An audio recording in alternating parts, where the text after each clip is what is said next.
perkara agar bisa siap. perkara ini terungkap kebenarannya. Saya videonya ya. Siap. Adalah Pak Presiden Pak Prabowo membentuk tim gabungan pencari fakta. Pak Pris, Madi Mbak, nih saya ketemu Mbak Pristian ini. Terima kasih Mbak Pristian. Yuk, semangat. Ini saya disuruh videoin Bang Tuan. Pak, siang Pak. Selamat siang Pak. Terima kasih. Ini sama Pak polisi yang baik. Kenapa? Satu-satunya jalan Pak Presiden bentuklah tim gabungan pencari fakta. Kenapa? Harus untuk tim gabungan pencari fakta. Kita sudah tidak percaya lagi kepada institusi yang menemui kebenaran. Oke, siap. Setiap musuh ini berbohong terus.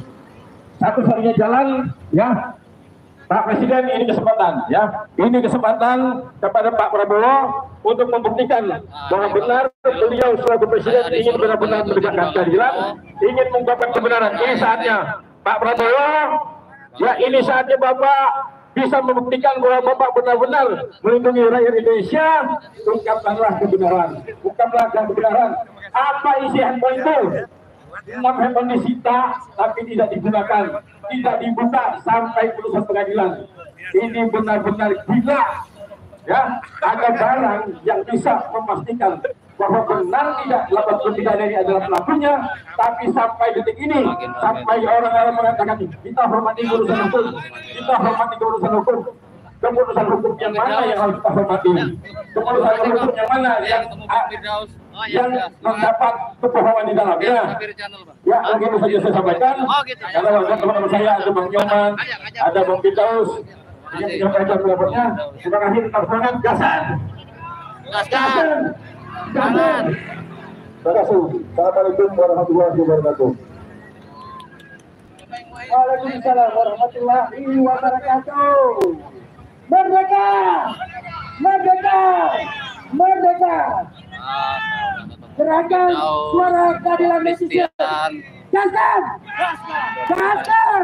Masih lagi. Wah, saya disuruh ngikutin Bang. Untuk orasi selanjutnya, Ikutin aja. kami undang. Tak turutin, suruh ngikutin. Bang Firdaus, ya bersama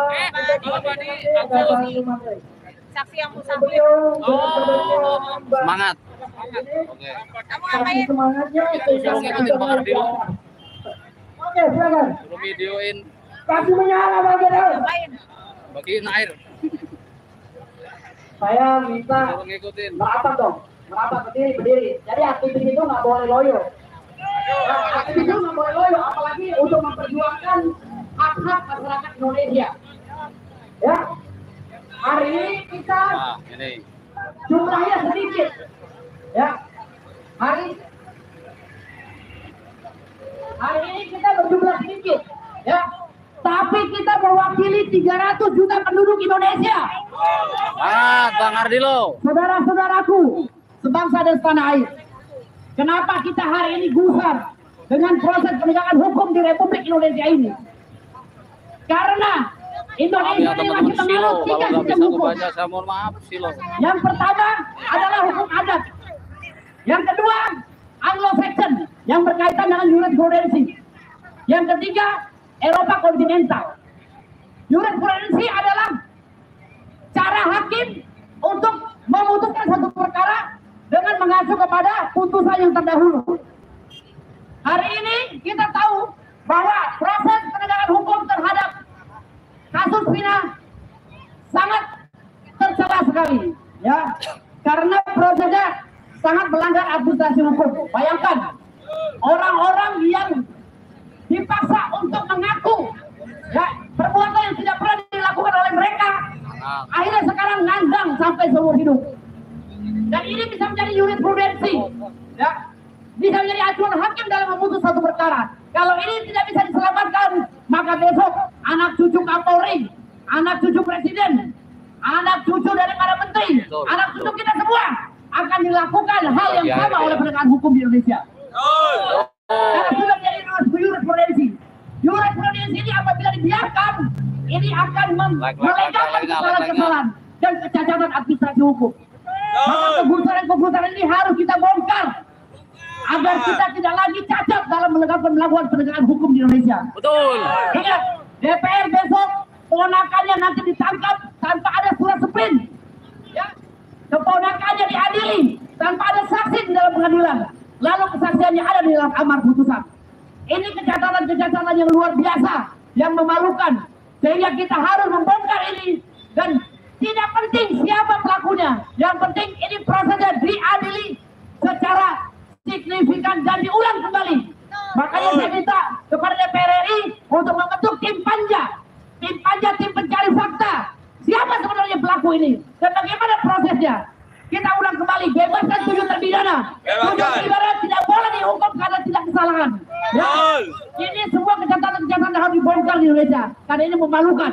Dan saya itu aja, terima kasih banyak. Wassalamualaikum warahmatullahi wabarakatuh. Bapak Dr. Nyoman Rey.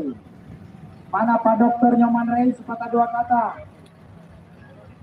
Mana Pak Dr. Nyoman Rey?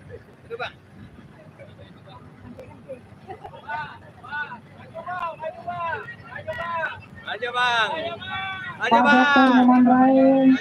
Mohon memberikan sepatah dua kata untuk adik-adik saudara kita gaskan. Izin Pak Nyoman Rey di sini Pak. Izin. Baik, terima kasih. Hari ini menjadi refleksi kita bersama, perenungan kita bersama, bahwa hukum sudah mati.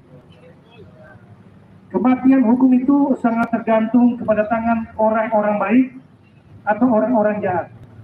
Maka satu-satunya hukum ini akan menjadi baik sangat tergantung kepada tangan-tangan orang baik. Kita ingin mengubah reformasi secara total birokrasi penegakan hukum.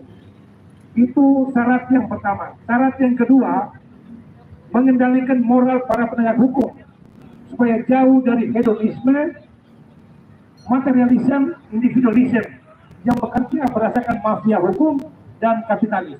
Itu saja saran dan arahan saya untuk kita terus berjuang. Terima kasih. Merdeka! Merdeka! Merdeka! Merdeka! Merdeka! Merdeka!